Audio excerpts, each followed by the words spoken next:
In 1981, in a village in Anhui province, the life Wang Chuanfu knew ceased to exist.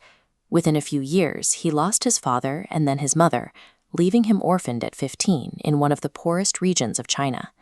His older brother dropped out of school to work in a factory, selling personal possessions to pay for Wang's books. The family's future was staked entirely on a single education. The loss of his parents left Wang with no safety net and no fallback plan.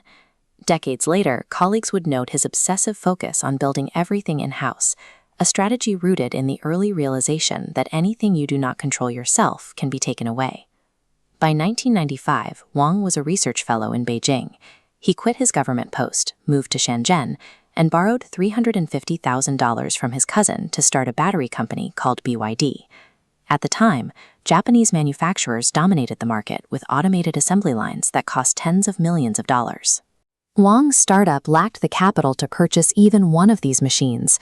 He deconstructed those multi-million-dollar robots into their basic physical actions. He realized a robotic arm's primary job was simply to pick up a component, position it, and place it down. He designed high-precision jigs and fixtures that allowed human workers to perform these repetitive tasks with robotic accuracy. This approach turned China's abundant labor into a manufacturing advantage, allowing BYD to produce quality batteries at a fraction of the cost of their automated competitors. In 2003, Wang bought a failing car factory. He saw that if he could commercialize large-scale batteries, BYD could transition from making phone components to building vehicles. Investors were horrified. Shareholders demanded his removal, and BYD's stock price dropped 30% in 3 days.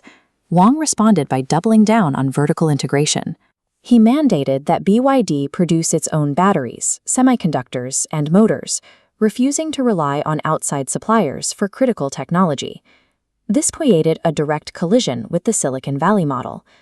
Tesla, led by Elon Musk, framed the car as a software platform, prioritizing AI and luxury for early adopters.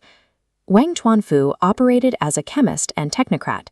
He viewed the car as an industrial product, focusing on hardware stability and the needs of hundreds of millions of middle-class consumers.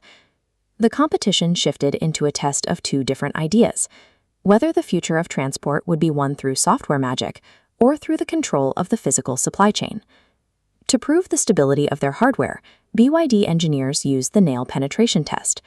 It involves driving a thick steel nail through a battery cell to simulate a severe internal short circuit. In traditional nickel-based batteries, this puncture causes a thermal runaway, reaching 500 degrees Celsius, often followed by combustion. When BYD's Blade battery undergoes the same test, it emits no smoke or fire. The surface remains between 30 and 60 degrees, cool enough to touch. The engineers achieved this by altering the cell's chemistry to prevent the release of oxygen when overheated. By removing the oxygen, they removed the fuel for a fire. Instead of using software to manage a potential fire, BYD engineered a battery where the chemistry itself prevents the reaction from starting. In 2020, the global supply chain was disrupted as the world entered lockdown. Legacy automakers stalled because they relied on external suppliers who could no longer ship parts. BYD pivoted.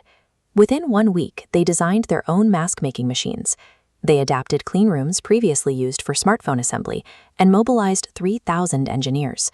In 2 weeks, BYD became the world's largest manufacturer of face masks, producing 50 million units a day, along with hundreds of thousands of bottles of disinfectant. This crisis demonstrated that owning the full supply chain was more than a way to save money. It allowed the company to continue manufacturing while its competitors were paralyzed. Today, BYD has overtaken Tesla in sales across 22 international markets, including Thailand, Israel, and Brazil. To bypass global shipping bottlenecks, they now operate their own fleet of cargo ships, each capable of carrying 7,000 vehicles at a time. European and American automakers are realizing they cannot compete on price because they do not own their batteries, their semiconductors, or their logistics. The boy who lost everything in Anhui now runs a global giant that produces nearly every component of its own vehicles. While others focus on brand and software, BYD's dominance is built on the industrial depth of owning the factory, the chemistry, and the supply chain.